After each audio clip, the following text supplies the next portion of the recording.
देखो शिखरे आपणଙ୍କୁ ସ୍ୱାଗତ। ଆଜି ମୁଁ ଆପଣଙ୍କ ପାଇଁ ନେଇ ଆସିଛି ଦେଶ ବିଦେଶର 30ଟି ଗୁରୁତ୍ୱପୂର୍ଣ୍ଣ ଖବର। ନମ୍ବର 1, ଗଭୀର ଅବପାତରେ ପରିଣତ ହେଲା ବାତ୍ୟା ଜୱାଦ। ସମୁଦ୍ର ମଧ୍ୟରେ ହିଁ ଦୁର୍ବଳ ହୋଇଯାଇଛି ବାତ୍ୟା ଜୱାଦ। କାଲି ସନ୍ଧ୍ୟା 5:30 ସୁଦ୍ଧା ଏହା ଦୁର୍ବଳ ହୋଇ ଏକ ଗଭୀର ଅବପାତ ବା ଡିପ୍ ଡିପ୍ରେସନରେ ପରିଣତ ହୋଇଥିବା ଭାରତୀୟ ପାଣିପାଗ ବିଭାଗ ସ୍ପଷ୍ଟ କରିଛି। ଏହା ଘଣ୍ଟା ପ୍ରତି 9 କିଲୋମିଟର ବେଗରେ ଗତି କରୁଛି। ଆଜି ସକାଳ ସୁଦ୍ଧା ଏହି ଗଭୀର ଅବପାତ ଆହୁରି ଦୁର୍ବଳ ହୋଇ ଏକ ଅବପାତରେ ପରିଣତ ହେବ। ଏହା ଆଜି ଅର୍ଥାତ୍ ରବିବାର ମଧ୍ୟାହ୍ନ ସୁଦ୍ଧା ପୁରୀ ନିକଟବର୍ତ୍ତୀ ହେବ ଓ ଧୀରେ ଧୀରେ ଉତ୍ତର ଉତ୍ତର ପୂର୍ବ ଦିଗରେ ଗତି କରିବ ଓ ପରବର୍ତ୍ତୀ 24 ଘଣ୍ଟାରେ ଏକ ଲଘୁଚାପରେ ପରିଣତ ହୋଇ ପଶ୍ଚିମବଙ୍ଗ ଉପକୂଳରେ ପହଞ୍ଚିବ। ଏହାର ପ୍ରଭାବରେ ଉପକୂଳ ଓଡ଼ିଶାର ବିଭିନ୍ନ ଜିଲ୍ଲାରେ ବର୍ଷା ହେବାର ସମ୍ଭାବନା ରହିଛି। ପରବର୍ତ୍ତୀ 24 ଘଣ୍ଟାରେ ପଶ୍ଚିମବଙ୍ଗରେ ହିଁ ବର୍ଷାର ସମ୍ଭାବନା ରହିଛି ବୋଲି ଭାରତୀୟ ପାଣିପାଗ ବିଭାଗ କହିଛି।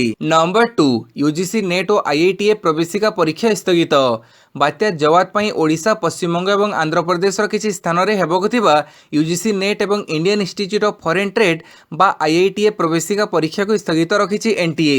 ଜାତୀୟ ପରୀକ୍ଷା ପରିଚାଳନା ସଂସ୍ଥା ଏନ୍ଟିଏ ପକ୍ଷରୁ ଡିସେମ୍ବର 5 ତାରିଖ ରବିବାର ହେବାକୁ ଥିବା ଏହି ପରୀକ୍ଷାକୁ ସ୍ଥଗିତ ରଖିବାକୁ ନିଷ୍ପତ୍ତି ନିଆଯାଇଛି। ୟୁଜିସି ନେଟ୍ ପରୀକ୍ଷା ସ୍ଥଗିତ ରଖାଯାଇଥିବା ସ୍ଥାନଗୁଡ଼ିକ ମଧ୍ୟରେ ଭୁବନେଶ୍ୱର, ଗୁଣୁପୁର, କଟକ, ବ୍ରହ୍ମପୁର, ପୁରୀ, ବିଶାଖାପାଟଣା ଆଦି ଅନ୍ତର୍ଭୁକ୍ତ। Odia, Telugu, social work, labour welfare management, industrial relations, labour and social welfare, Humane resource management ଆଦି ବିଷୟରେ ପରୀକ୍ଷାକୁ ଘୁଞ୍ଚାଇ ଦିଆଯାଇଛି। ପରବର୍ତ୍ତୀ ସମୟରେ ପରୀକ୍ଷା ଘୁଞ୍ଚାଯାଇଥିବା ବିଷୟଗୁଡ଼ିକ ନିମନ୍ତେ ଡେଟସିଟ୍ ଅପଲୋଡ କରାଯିବ ବୋଲି ଏନ୍ଟିଏ ପକ୍ଷରୁ କୁହାଯାଇଛି। ନମ୍ବର 3, ଭାରତରେ ଉପଗ୍ରହ ସେବା ଯୋଗାଇବ ଷ୍ଟାରଲିଙ୍କ।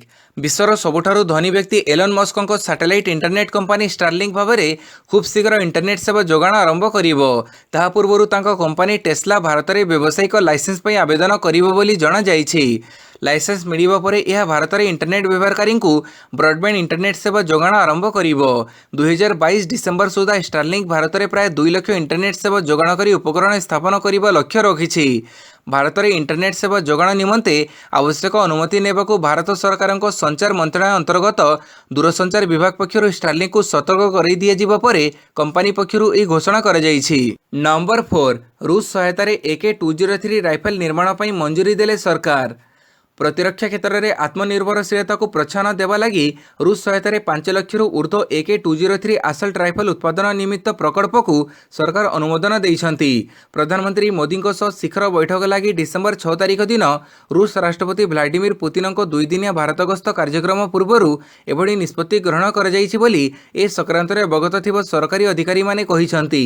ଜଣେ ଅଧିକାରୀ କହିଛନ୍ତି, ଏହି ମଞ୍ଜୁରୀ ହେଉଛି ବୈଷୟିକ କ୍ରୟରୁ ପ୍ରତିରକ୍ଷା ସାମଗ୍ରୀଗୁଡ଼ିକୁ ମେକ୍ ଇନ୍ ଇଣ୍ଡିଆକୁ ସ୍ଥାନାନ୍ତରଣ କରାଯିବାର ପ୍ରତିଫଳନ। ଏହା ମଧ୍ୟ ଦୁଇ ଦେଶ ମଧ୍ୟରେ ଥିବା ଭାଗିଦାରୀକୁ ନିବିଡ଼ତର କରିବ। 3 ଦଶନ୍ଧିରୁ ଅଧିକ ହେବ ସେନାରେ ବ୍ୟବହାର ହେଉଥିବା ଇନସାସ୍ ରାଇଫଲ ସ୍ଥାନରେ AK-203 ଆସଲ୍ଟ ରାଇଫଲ ବ୍ୟବହାର କରାଯିବ। ନମ୍ବର 5, 22,000 ପେଟ୍ରୋଲ ପମ୍ପରେ ଲଗାଯିବ ଇଲେକ୍ଟ୍ରିକ୍ ଚାର୍ଜର। ଦେଶରେ ବୈଦ୍ୟୁତିକ ଯାନକୁ ଅଧିକ ବିସ୍ତାର କରିବାକୁ ସରକାର ଏକ ସାଙ୍ଗରେ ଅନେକ ଯୋଜନା ଉପରେ କାର୍ଯ୍ୟ କରୁଛନ୍ତି। ଯାନବାହନର ମୂଲ୍ୟ ଉପରେ ରିହାତି ସହିତ ଇ ଯାନ ପାଇଁ ଭିତ୍ତିଭୂମି ସୃଷ୍ଟି କରିବା ଭଳି ଯୋଜନା କରାଯାଇଛି। ଭାରୀ ଶିଳ୍ପ ମନ୍ତ୍ରୀ ମହେନ୍ଦ୍ରନାଥ ପାଣ୍ଡେ କାଲି ସୂଚନା ଦେଇଛନ୍ତି ଯେ automobile research association of India E ଯାନ ପାଇଁ ଦ୍ରୁତ ଚାର୍ଜର ବିକାଶ କରୁଛି ଏବଂ ପେଟ୍ରୋଲ ପମ୍ପରେ ଚାର୍ଜିଂ ଷ୍ଟେସନ ସ୍ଥାପନ ପାଇଁ ମଧ୍ୟ ସରକାର ଯୋଜନା କରୁଛନ୍ତି। ମନ୍ତ୍ରୀ ସୂଚନା ଦେଇଛନ୍ତି ଯେ ସମଗ୍ର ଦେଶରେ ଥିବା 22,000 ପେଟ୍ରୋଲ ପମ୍ପରେ ଇ ଯାନ ଚାର୍ଜର ସ୍ଥାପନ ପାଇଁ ତୈଳ ଏବଂ ପ୍ରାକୃତିକ ଗ୍ୟାସ୍ ମନ୍ତ୍ରଣାଳୟ ସହିତ ଆଲୋଚନା କରାଯାଉଛି। ସେ ଏଥିପାଇଁ କୌଣସି ସମୟସୀମା ଉଲ୍ଲେଖ କରିନଥିଲେ ବି ସୂଚାଇ ଦେଇଛନ୍ତି ଯେ ଇ ଯାନ ପାଇଁ ଭିତ୍ତିଭୂମି ସୃଷ୍ଟି କରିବା ହେଉଛି ସରକାରଙ୍କ ଅନ୍ୟତମ ପ୍ରାଥମିକତା। ପାଣିପାଗ ସୂଚନା, ଟଳିଲା ବଡ଼ ବିପଦ, ଦୁର୍ବଳ ହେଉଛି ବାତ୍ୟା ଜୱାଦ, ତଥାପି ହେବ ପ୍ରବଳ ବର୍ଷା। ବାତ୍ୟା ଜୱାଦ ଧୀରେ ଧୀରେ ଦୁର୍ବଳ ହେଉଥିବା ବେଳେ ଆଜି ମଧ୍ୟାହ୍ନରେ ପୁରୀ ପହଞ୍ଚିଲା ବେଳକୁ ବାତ୍ୟାର ତୀବ୍ରତା କମିବ। ସେହି ସମୟରେ ପବନର ବେଗ ଘଣ୍ଟା ପ୍ରତି 60ରୁ 70 କିଲୋମିଟର ରହିବ। ତେବେ ବାତ୍ୟା ଦୁର୍ବଳ ହୋଇଥିଲେ ବି ପ୍ରବଳ ବର୍ଷାର ସମ୍ଭାବନା ରହିଛି। ଅତିରୁ ଅତି ପ୍ରବଳ ବର୍ଷା ନେଇ ପୁରୀ ଓ ଜଗତସିଂହପୁର ଜିଲ୍ଲାକୁ ରେଡ୍ ୱାର୍ଣ୍ଣିଂ ଦିଆଯାଇଛି। ରବିବାର ମଧ୍ୟାହ୍ନରେ ପୁରୀ ପହଞ୍ଚିଲା ବେଳକୁ ବାତ୍ୟାର ତୀବ୍ରତା କମିବ। ସେହି ସମୟରେ ପବନର ବେଗ ଘଣ୍ଟା ପ୍ରତି 60ରୁ 70 କିଲୋମିଟର ରହିବ। ସ୍ଥଳଭାଗ ଆଡ଼କୁ ଆସି ପୁଣି ଥରେ ପଶ୍ଚିମବଙ୍ଗ ଆଡ଼କୁ ଗତି କରିବ।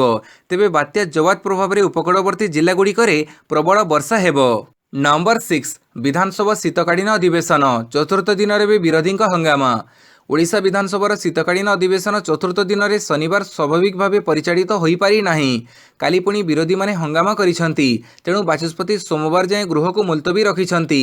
काली अपराह्न विधानसभा अधिवेशन आरंभ हेबा क्षणी विरोधी दलर सदस्य माने हंगामा आरंभ करदैथिले।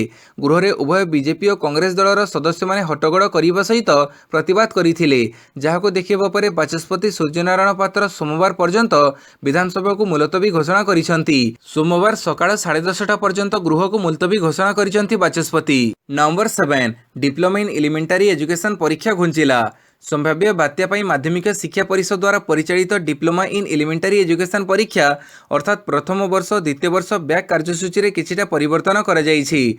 डिसेंबर 4 तारिख रे हेबाक थिबा डिप्लोमा इन एलिमेंटारी एजुकेशन परीक्षा डिसेंबर 10 तारिख रे पूर्व समय अनुसार करा जिवो, किंतु डिसेंबर 7 और 9 तारिख रे हेबाक थिबा परीक्षा पूर्व कार्यसूची अनुसार अनुष्ठित हेबो। सेही परि जातीय ग्रामांचल मेधावृत्ति परीक्षा और प्राइमरी स्कॉलरशिप परीक्षा यथाक्रमे डिसेंबर 6 तारिख और डिसेंबर 8 तारिख रे पूर्व सूची अनुसार करा उपरोक्त दुई मेधावृत्ति परीक्षार प्रश्नपत्र बोर्डर मुख्य कार्यालय परीक्षा केन्द्र जिला शिक्षाधिकारी कार्यालय को पठा जाइछि। नंबर 8 थाना रे 3rd डिग्री देले डीजीपी ऑफिस रे बाजिबो सायरन। थाना रे अभियुक्त किंबा संदिग्ध को पुलिस 3rd डिग्री प्रयोग कले बाजिबो सायरन। खाली निर्यातना नुहे टंका किंबा लांच कारबार हेले भी सायरन बाजिबो। एसबु संभव हेबो आर्टिफिशियल इंटेलिजेंस अर्थात एआई युक्त अत्याधुनिक कैमेरा माध्यम रे। ओडिशा कंप्यूटर एप्लिकेशन सेंटर अर्थात ओकाक द्वारा प्रस्तुत स्वतंत्र सॉफ्टवेयर रे एई कैमेरा परिचालित हेबो। पुलिस मुख्यालय रे कमांड और कंट्रोल रूम द्वारा परिचालित हेबो।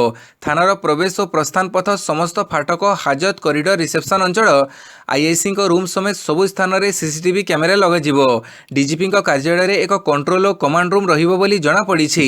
हाजत निर्यातना किंबा अभियुक्तक संगरे टंका कारबार हेले कंट्रोल रूम रे सायरन बाजिबो। कैमेरा रे थिबा सेंसर माध्यम रे एई सायरन बाजिबो बोली जणा पड़िछि। नंबर 9 आंदोलन छाड़ी आस आलोचना करिबा चाषी नेता को डाकिले साहा। 3टी नूतन कृषि आईन को रद्द करने वर्ष धरी चली अभियान सफलता पर बाकी प्रसंग में आलोचना गतकाली राति केंद्र गृहमंत्री अमित शाह चाषी नेता को आह्वान करिसेंती। एही अवसर में चाषी पक्षर 5 जणिया पैनेल सरकार आलोचना करने को स्थिर होईछि। वर्तमान चाषी माने एमएसपी वृद्धि और आंदोलनकारी चाषी विरोध में मामला प्रत्याहार पर प्रतिवाद जारी रखिछंती। चाषी नेता युद्धवीर सिंह अनुजाई एही प्रसंग में आलोचना गतकाली चाषी नेता को आह्वान करिसेंती अमित शाह। से कहिसेंती जे कृषि आईन को प्रत्याहार कर निया जाइछि, तेणु जारी रहितिबा आंदोलनर समाधान पर सरकार चाहुछंती। नंबर 10 38 देश को व्यापी ओमिक्रॉन क्योंठू मृत्यु रिपोर्ट आसी नाही कहिला WHO। विश्वर 38 देश में ओमिक्रॉन चिन्हट होइथिले मध्य एजावत कौन स्थानरू एथिजोगु मृत्यु होइतिबा रिपोर्ट आसी नथिबा कथा विश्व स्वास्थ्य संगठन शुक्रवार दिन कहिछि। दक्षिण आफ्रिका रे ओमिक्रॉन संक्रमण 3 न्यू टपी जाइथिया बेले सद्यतम देश हिसाब से युक्तराष्ट्र अमेरिका और ऑस्ट्रेलिया रे उक्त वेरिएंट रे स्थानीय संक्रमण रिपोर्ट होइछि। ओमिक्रॉन वेरिएंट केते दूर संक्रमणशील ताहार निर्धारण निमंते किछि सप्ताह लागि पारे बोली विश्व स्वास्थ्य संगठन सतर्क करिछि। एथिजोगु सांघातिक असुस्थता सृष्टि हेउछि कि नाही ओ एहार चिकित्सा टीकाकरण केते दूर फलप्रद हेउछि ताहा मध्ये जणा पड़ी नाही। इंटरनेशनल मॉनिटरी फंड रो मुख्य क्रिस्टियाना जॉर्जविया कहिसेंती डेल्टा स्ट्रेन भड़ी ओमिक्रॉन मध्ये वैश्विक आर्थिक सुधार को मंथर करैबो। नंबर 11 विमान बंदर रे आसुथिबो लोकमानंकु स्क्रीनिंग और टेस्ट करा जाउछि कहिले डीएमईटी। विमान बंदर रे आसुथिबा लोकमानंकु स्क्रीनिंग और टेस्ट करा जाउछि बोली डीएमईटी डॉक्टर रमारमण महांती सूचना देइछंती। से कहिसंती यास लोकमाने विमान बंदर रु बाहरी विभिन्न गंतव्य स्थल को जाउछंती। एथिमे समस्त जिलापाल मानंकु राज्य रु बाहरु एवं विदेश रु आसुथिबा लोकंको सूचना दिया जाउछि। जिला स्तर रे सेही लोकमानंकु ट्रैक करा जाउछि, टेस्ट करा जाउछि। जदि रिपोर्ट नेगेटिव आसुछि सेमानंकु होम क्वारंटाइन रे रहिबाको परामर्श दिया जाउछि। जदि केही पॉजिटिव आसुछंती सेमानंकर सैंपल संग्रह करा जाई जीनोम सिक्वेंसिंग पई आईएसएल भुवनेश्वर को पठा जाउछि। तेणु जीनोम सिक्वेंसिंग परे ही डेल्टा की ओमिक्रॉन जणा पड़िबो। नंबर 12 जवाद पई एससीबी प्रस्तुत 80,023 आईसीयू संरक्षित। संभाव्य बात्या जवाद को दृष्टि रखी कटक बड़ डाक्तरखाना रे व्यापक प्रस्तुति करा जाइछि। समस्त विभाग को अलर्ट रखा सहित काजुआलिटी रे स्वतंत्र व्यवस्था करा जाइछि। 3 रु 5 तारिख पर्यंत समस्त डाक्तर कर्मचारी को छुट्टी बातिल करा जाइछि। चक्षु विभाग तृतीय महला रे 80टी साधारण शଯ୍या और 23टी आईसीयू शଯ୍या संरक्षित रखा जाइछि। काजुआलिटी रे रोगी बढ़िले सेमानंकु उक्त महला को स्थानांतर करा जिवो। अन्य पक्षरे प्रत्येक विभाग सुरखुरी रे चलिबा पई मेडिकल कर्तृपक्ष अधिक कर्मचारी जोगाड़ करिसंती। अधिक कार्यालय बात्या निमंते कंट्रोल रूम कार्य करिवो बोली जरूरीकालीन अधिकारी डॉक्टर भुवनंद महाराणा सूचना देइछंती। एथिपई डीजी सेट अन्य भित्तिभूमि प्रस्तुत रखाजिबा पई निर्देश दिया जाइछि। नंबर 13 अंतर्जातीय विमान भड़ा 5 गुण महंगा। ओमिक्रॉन भारिएंटर प्रभाव एवं सारा विश्व में अनुभूत होबार लगी। एथोग अंतर्जातीय स्तर में विमान भड़ा 5 गुण बढ़ी जाइए। एमतीक अमेरिका, कानाडा और लंडन जीवा अत्यंत महंगा हो जाइए। अमेरिका को विमान भड़ा वन वे 50,000 रु 60,000 बदल में एवं 1.5 लाख टंका देवाक पड़ुछि। पूर्वर कानाडा को जीवा लगी वन वे विमान भड़ा 60 रु 70,000 टंकार उपलब्ध थिला, किंतु वर्तमान यार मूल्य 2.5 लाख रु 3 लाख होइछि। सेहिबड़ी ब्रिटेन वन वे भड़ा 43,000 रु 50,000 टंका बदल में 1.5 लाख टंका को वृद्धि पाइछि। नंबर 14 ई श्रम कार्ड रे मिलता है यही सबू फायदा। अणसंगठित क्षेत्रर श्रमिकों कल्याण पर श्रम और रोजगार मंत्रालय पक्षर गत अगस्ट मास 26 तारिख ई श्रम कार्ड लॉन्च करा जायछि। अणसंगठित क्षेत्र में 38 कोटी श्रमिकों को पंजीकृत करने को केंद्र सरकार लक्ष्य रखिछंती। अणसंगठित श्रमिकों पर सर्वप्रथमे नेशनल डाटाबेस भाव यह आरंभ करा जायछि। 16 रु 59 वर्षर समस्त श्रमिक निजर रेजिस्ट्रेशन ई श्रम पोर्टाल माध्यम करि परिबे। ई श्रम पोर्टाल रे रेजिस्ट्रेशन करथिबा श्रमिकों को एक ई श्रम कार्ड जारी करा जाए। उक्त कार्ड रे एक यूनिवर्सल अकाउंट नंबर थाए जहाँकि समग्र देश में कार्य करिथाए। एही कार्ड सहायतार श्रमिक माने देश में उपलब्ध विभिन्न सामाजिक सुरक्षा योजनार लाभ उठाई पारिबे। पंजीकृत श्रमिकों मृत्यु घटिले बा स्थायी भाव में दिव्यांग होईगले तांको 2 लाख टंकार सहायता राशि दि जाइए और अस्थायी रूपे दिव्यांग हेले 1 लाख टंका मिलिथाए। नंबर 15 वरिष्ठ सांबादिक विनोद दुआ परलोक। वरिष्ठ सांबादिक विनोद दुआंकर काली परलोक हो जाइछि। तांको झियो मल्लिका दुआ ई सूचना दैछंती। मृत्यु बेड़कू तांको 67 वर्ष होइथिला। कोविड-19 रु सुस्थ हेबा परे तांकोठारे स्वास्थ्यजनित अन्यान्य समस्या देखा जाइथिला। तेणु तांको निकटरे पुणी थरे दिल्ली रे एक डाक्तरखाना रे भर्ती कर जाइथिला। सेठारे तांको आईसीयू रे रखा जाइथिला। आउ चिकित्साधीन अवस्था से काली शेष निश्वास त्याग करिसंती। वैद्युतिक गणमाध्यम जगत रे विनोद दुआ बेस जनाशुना थिले। से तांको क्यारियर रे अधिकांश भाग दूरदर्शन एनडीटीवी रे काम करिथिले। यह बात से अन्य टेलीविजन चैनल रे विभिन्न शो करिथिले। सेहीपरि से डिजिटल मीडिया रे भी सक्रिय थिले। नंबर 16 गत 24 घंटा भितर 193 पॉजिटिव चिन्हट। गत 24 घंटा मध्य राज्य में 193 जन पॉजिटिव चिन्हट होइछंती। बालेश्वर 3, बरगढ़ 2, भद्रक 4, बलांगीर 1, कटक 12, ढेंकानाल 2, गंजाम 6, जगतसिंहपुर 2, जाजपुर 14, झारसुगुड़ा 4, कंधमाड़ 4, केन्द्रापड़ा 4, केन्दुझर 2, खोर्धा 88, मयूरभंज 11, नयगढ़ 1, पुरी 3, संबलपुर 7, सुंदरगढ़ 3 जन और स्टेटपुल 20 जन पॉजिटिव चिन्हट होइछंती। 24 घंटा भारत में 9,216 कोविड-19 संक्रमण, मृत्यु संख्या 391। नंबर 17 एमएसपी आईन आलोचना नोटिस को भेंकिया प्रत्याख्यान। पौर निर्वाचन एवं सर्वनिम्न सहायक मूल्य अर्थात एमएसपी आईन उपरे आलोचना पाई रूल 267 अधीन विरोधी माने देइथिबा नोटिस को राज्यसभा अध्यक्ष एम वेंकैया नायडू प्रत्याख्यान कर दैछंती। कांग्रेसर जयराम रमेश और आरजेडी मनोज कुमार झा गृहर स्वाभाविक कार्य स्थगित रखी पौर निर्वाचन उपरे आलोचना पाई धारा 267 अधीन नोटिस देइथिले। सेहिबड़ी एही धारारे कांग्रेसर दीपेंदर सिंह हुदा एवं सीपीएम रो भी शिवदासन एमएसपी परे आईन पाई आलोचना करिथिले। एथिरो किछि प्रसंग स्थानीय होइथिबारु भेंकिया नोटिस को प्रत्याख्यान कर देइथिले। गोटिए किंबा दुईटी राज्य में पौर निर्वाचन संपर्क में राज्यसभा आलोचना संभव नुहे बोली अध्यक्ष कहिथिले। नंबर 18 रंधन गैस दर वृद्धि ताती चुली जाड़ी प्रतिवाद कला महिला बीजेडी। रंधन गैस दर वृद्धि धनी ठारू गरीब प्रत्येक परिवार को प्रभावित करिछि। गरीब कृषक खटिखिया कथा कहूथिबा केंद्र सरकार इंधन गैस दर वृद्धि करी जनसाधारण को प्रतारित करिसंती। नियमित व्यवधान रे एही दर बढ़ी बढ़ी 1000 टंका छुईबाकू बसिलाणी। कोविड काଳରେ अनेकଙ୍କ रोजगार प्रभावित होइथिबा बेले एही अत्यावश्यक सामग्रीर दर वृद्धि सारा राज्य में घरे घरे असंतोष सृष्टि करिछि। केंद्र सरकार एही दर वृद्धि नियंत्रण न कले बीजेडी चरम पंथा ग्रहण करिबो बोली कहिसंती एकाम्र विधायक तथा मंत्री अशोक चंद्र पंडा। राजभवन सम्मुख में बिजू महिला जनता दल पक्षर चलिथिबा विक्षोभ प्रदर्शन में सामिल होई से यह कहिसंती। बिजू महिला जनता दल सभानेत्री स्नेहांगिनी छुरिया मध्य केंद्र सरकार को समालोचना करिसंती। नंबर 19 गुजरात रे चिन्हट है भारतर तृतीय ओमिक्रॉन मामला। भारत में ओमिक्रॉन प्रथम 2टी मामला चिन्हट होवर 2 दिन पर तृतीय मामला चिन्हट होइछि। तृतीय मामलाटी गुजरात रे चिन्हट होइछि। गुजरात स्वास्थ्य विभाग सूचना अनुसार जिम्बाब्वेरु फेरिथिबा जामनगर जड़े व्यक्ति कोविड पॉजिटिव बाहरी थिले। तांको नमूनार जीनोम सिक्वेन्सिंग पई पुणेर जातीय भूताणु विज्ञान प्रतिष्ठान को पठा जाइथिला। सेठारु आस्थिबारु रिपोर्ट रे से ओमिक्रॉन संक्रमित बोली जणा पड़िछि। एपरे राज्य में कोविड कटकणा को कड़ाकड़ी करा जाइछि। या सहित संपृक्त व्यक्ति संस्पर्श में आस्थिबा लोकमानंकु चिन्हट करी एकांतवास रखाଯିब सह नमूना परीक्षण जारी रही। नंबर 20 अविभक्त आंध्र प्रदेश पूर्वतन मुख्यमंत्री के रोसैया देहांत। ତାମିଲନାଡୁର ପୂର୍ବତନ ରାଜ୍ୟପାଳ ତଥା ଅବିଭକ୍ତ ଆନ୍ଧ୍ରପ୍ରଦେଶ ରାଜ୍ୟର ମୁଖ୍ୟମନ୍ତ୍ରୀ କୋନିଜେତି ରୋଷେଇଙ୍କ କାଲି ପ୍ରତ୍ୟୁଷରେ ହାଇଦ୍ରାବାଦରେ ଦେହାନ୍ତ ହୋଇଯାଇଛି।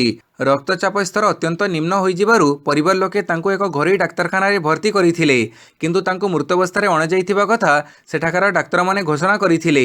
ଏ ସଂକ୍ରାନ୍ତ ବିବୃତ୍ତିରେ ଷ୍ଟାର ହସ୍ପିଟାଲ କହିଛି ତାଙ୍କୁ ଅଚେତ ଅବସ୍ଥାରେ ଡାକ୍ତରଖାନାକୁ ଅଣାଯାଇଥିଲା ଏବଂ ସକାଳ 8:20ରେ ତାଙ୍କର ମୃତ୍ୟୁ ଘଟିଥିଲା। ଆଗାମୀକାଲି ହାଇଦ୍ରାବାଦରେ ତାଙ୍କର ଶେଷକୃତ୍ୟ ସମ୍ପନ୍ନ ହୋଇପାରେ। ନମ୍ବର 21 ଅଭୟକାନ୍ତ ପାଠକଙ୍କ ଘରେ ଇଡିର ଚଢ଼ଉ।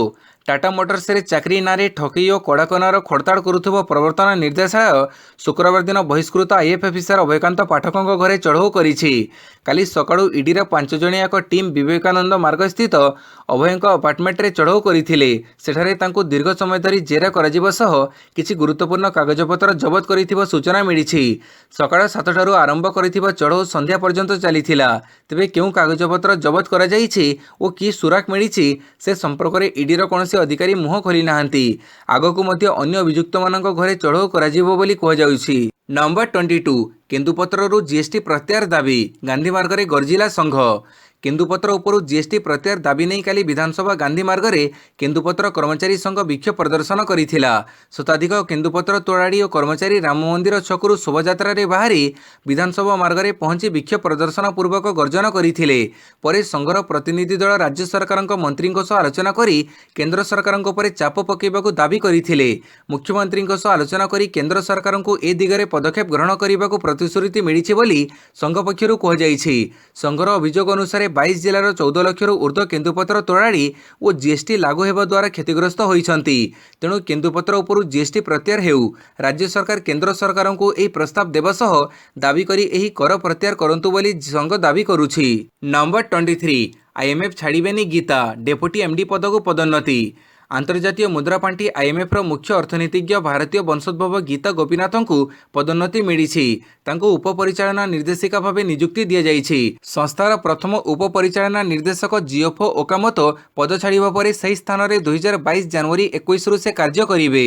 ଆଇଏମ୍ଏଫ୍ ଛାଡ଼ିବା ପରେ ଓକାମୋତୋ ପୁଣି ଥରେ ଘରୋଇ କ୍ଷେତ୍ରକୁ ଫେରିଯିବେ। କିଛି ଦିନ ପୂର୍ବେ ଗୀତା ଘୋଷଣା କରିଥିଲେ ଯେ ସେ ଆଇଏମ୍ଏଫ୍ ଛାଡ଼ି ପାଠ ପଢ଼ିବା ଲାଗି ପୁଣି ଥରେ ହାୱାର୍ଡ ବିଶ୍ୱବିଦ୍ୟାଳୟ ଫେରିଯିବେ। ମାତ୍ର ତାଙ୍କୁ ବ୍ୟାପକ ନୀତିଭିତ୍ତିକ ଭୂମିକାରେ କାର୍ଯ୍ୟ କରିବାର ସୁଯୋଗ ଦିଆଯିବା ପରେ ସେ ନିଜ ନିଷ୍ପତ୍ତି ବଦଳାଇଛନ୍ତି ବୋଲି ଆଇଏମ୍ଏଫ୍ର ପରିଚାଳନା ନିର୍ଦ୍ଦେଶିକା କ୍ରିଷ୍ଟାଲିନା ଜର୍ଜିଆ କହିଛନ୍ତି। ନମ୍ବର 24 ଇନ୍ଦ୍ରାବତୀରେ ଜଳ ସଙ୍କଟ। ଜାନୁଆରୀ 6 ଯାଏଁ ବିଦ୍ୟୁତ୍ ଉତ୍ପାଦନ ସମ୍ପୂର୍ଣ୍ଣ ବନ୍ଦ। ଚଳିତ ବର୍ଷ ସ୍ୱଳ୍ପ ବର୍ଷା ଯୋଗୁଁ ଇନ୍ଦ୍ରାବତୀ ଜଳଭଣ୍ଡାରରେ ଜଳ ସଂରକ୍ଷଣ 634 ମିଟର ପହଞ୍ଚିଥିଲା।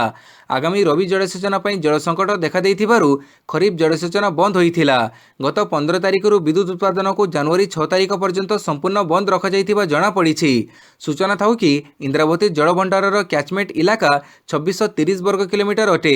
ଚଳିତ ବର୍ଷର ନିରାଶଜନକ ବର୍ଷା ହେବାରୁ ଜଳଭଣ୍ଡାରର ସର୍ବୋଚ୍ଚ ସୀମା 642 ମିଟର ସତ୍ତ୍ୱେ ମାତ୍ର 634 ମିଟର ଜଳ ସଂଗ୍ରହିତ ହୋଇଥିଲା। ଖରିଫ ଜଳସେଚନ ସମ୍ପନ୍ନ ହେଲା ବେଳକୁ ଇନ୍ଦ୍ରାବତୀ ଜଳସ୍ତର 631.31 ମିଟରକୁ ଖସି ସାରିଥିଲା। ଆଗାମୀ ରବିକୁ ନଜରରେ ରଖି ଗତ 15 ତାରିଖରୁ ବିଦ୍ୟୁତ୍ ଉତ୍ପାଦନକୁ ସମ୍ପୂର୍ଣ୍ଣ ବନ୍ଦ ରଖାଯାଇଛି। ନମ୍ବର 25 ସରକାରଙ୍କ ସହ ଆଲୋଚନା ପାଇଁ ଚାଷୀଙ୍କ 5 ଜଣିଆ କମିଟି ଗଠିତ। କୃଷକ ଆନ୍ଦୋଳନ ପ୍ରସଙ୍ଗରେ ଚାଷୀ ସଂଗଠନ ତରଫରୁ ଗଠନ ହେଲା 5 ଜଣିଆ କମିଟି। ଚାଷୀଙ୍କ ବିଭିନ୍ନ ଦାବି ନେଇ ଏହି କମିଟି ସରକାରଙ୍କ ସହ ଆଲୋଚନା କରିବ। ଏସହ ଚାଷୀ ଜାରି ରଖିଥିବା ଆନ୍ଦୋଳନ ପ୍ରସଙ୍ଗରେ ମଧ୍ୟ ଆଲୋଚନା କରିବ ଏହି କମିଟି। ଦିଲ୍ଲୀ ସିଙ୍ଗୁ ସୀମାରେ ଚାଷୀ ଆନ୍ଦୋଳନ ପ୍ରସଙ୍ଗକୁ ନେଇ ବସିଥିଲା ଏହି ବୈଠକ। 3 ବିବାଦୀୟ କୃଷି ଆଇନ ପ୍ରତ୍ୟାହାର ପ୍ରସଙ୍ଗରେ ଏହି କମିଟି ଆଲୋଚନା କରିବ। ତେବେ ବର୍ତ୍ତମାନ ସଂସଦରେ ଏହି 3 ବିବାଦୀୟ କୃଷି ଆଇନ ପ୍ରତ୍ୟାହାର ବିଲ୍ ଉଭୟ ଲୋକସଭା ରାଜ୍ୟସଭାରେ ପାରିତ ହୋଇସାରିଛି।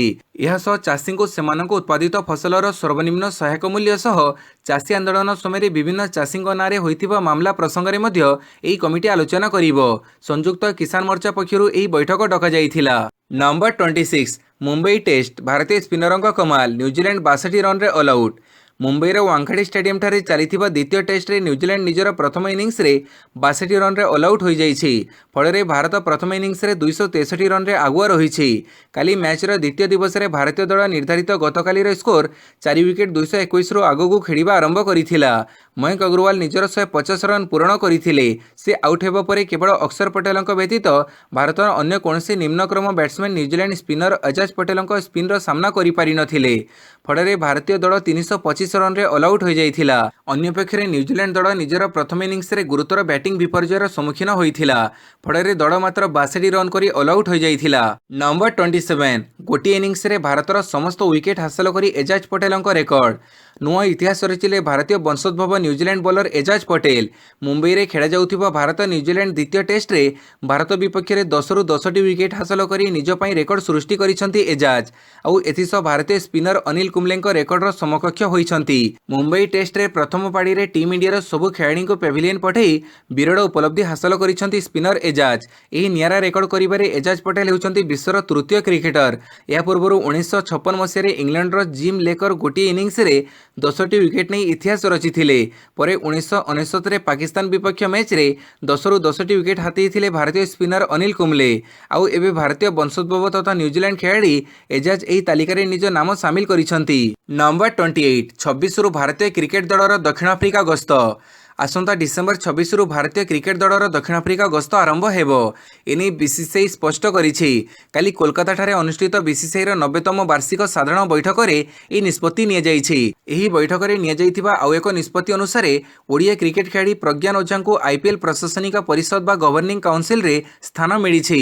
भारतीय क्रिकेटर्स एसोसिएशन रो प्रतिनिधि भाबे तांको एथिरे स्थान दिया जाइछि। एही गस्तरे भारतीय दल 3टी टेस्ट और 3टी एक दिवसीय खेलिबो, किंतु 4टी टी20 मैच आसंता वर्ष खेला जिवो। डिसेम्बर 26 रे प्रथम टेस्ट आरंभ हेबो। नंबर 29 न्यूजीलैंड विपक्ष टेस्ट सीरीज रे अश्विनଙ୍କ आउ एक रेकर्ड। भारतीय क्रिकेट टीम रो वेटेरान स्पिनर रविचंद्रन अश्विन चलित वर्ष टेस्ट क्रिकेट रे सबठारु अधिक विकेट नेबर गौरव अर्जन करिसंती। अश्विन भारतर तृतीय सफल बॉलर जे कि पाकिस्तान रो शाहीन आफरीदी को पछरे छाड़ी देइछंती। चलित वर्ष शाहीन आफरीदी मोट 44टी विकेट नैथिया बेले अश्विन वर्तमान सुधा टेस्ट क्रिकेट रे 48टी विकेट नै सारिछंती। नंबर 30 गोल टेस्ट श्रीलंका 2-0 रे श्रृंखला पछिनेला। गोल रे चलिथिबा द्वितीय टेस्ट रे घरोई श्रीलंका स्पिनर बଳରେ पंचम तथा अंतिम दिवस रे चमत्कार विजय हासिल करिछि। दुई स्पिनर लसित एम्बुल्टेनिया 5 विकेट और रमेश मेंडिस 5 विकेट नहीं निज निज मध्य 10 विकेट बांटी नेबारु भ्रमणकारी वेस्टइंडीज द्वितीय पाड़ी 132 रन रे सफा हो जाइथिला। फଳରେ श्रीलंका एही टेस्ट को 164 रन रे जीति नेला। एथि सहित द्वितीय मैच विशिष्ट टेस्ट श्रृंखला को मध्य 2-0 रे मोड़पोच करि नेला। एपरिकी 13 मैच खेलिथिबा वेस्टइंडीज श्रीलंका रे गोटी भी टेस्ट जीतिबारे विफल होइछि। एही दल श्रीलंका रे 9 पराजय वरण करिथिया बेले 4 टेस्ट को अमीमांसित रखिथिला। वीडियोटी को संपूर्ण देखिथिबारु बहुत बहुत धन्यवाद।